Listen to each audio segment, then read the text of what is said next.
যদি ইসলামী হুকুমত হয় তাহলে কি হবে?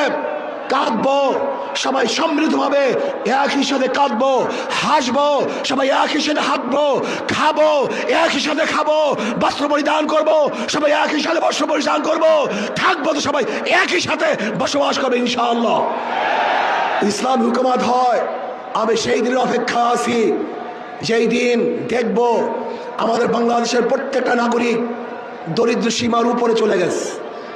আমার বাংলাদেশের একজন মানুষও ক্ষুধার্ত নাই, বস্ত্রহীন নাই, চিকিৎসাহীন কেউ ধুকে ধুকে মরবে না।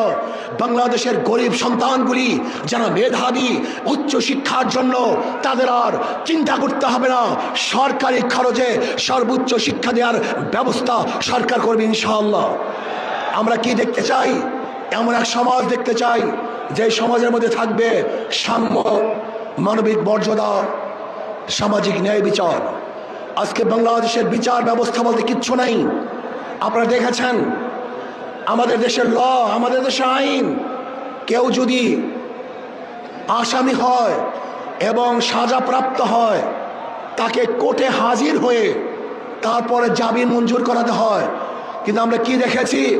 বিদেশে থাকা অবস্থায়ও কোর্ট তাকে জামিন দিয়ে দিয়েছে। এরকম আইন বাংলাদেশের আছে বলে আমার জানা নেই। তার মানে বিচার বলতে আমাদের বাংলাদেশে কিছুই নেই। আজকে এই সমাবেশ দেখে একমাত্র জালেমরাই এবং চাঁদাবাজরাই তারা বেজার হতে পারে, তাদের মন খারাপ হতে পারে, কিন্তু যারা বাংলাদেশে উন্নয়ন চায়, উন্নতি চায়, তাদের আজকে খুশির আর শেষ সীমা নাই, তারা খুশিতে বাগ বাগ হয়ে আছে।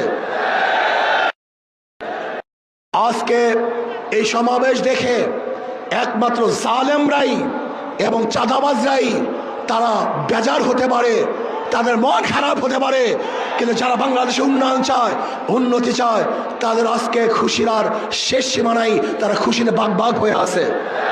আজকের এই বিভাগীয় সমাবেশে এখন বক্তব্য রাখবেন 24 জুলাই অভ্যুত্থানের অন্যতম রূপকার, ইসলামী আন্দোলন বাংলাদেশের সংগ্রামী সিনিয়র নায়েবে আমির আলহাজ হযরত মাওলানা মুফতি সৈয়দ মোহাম্মদ ফয়জুল করিম শেখ চরমনাই।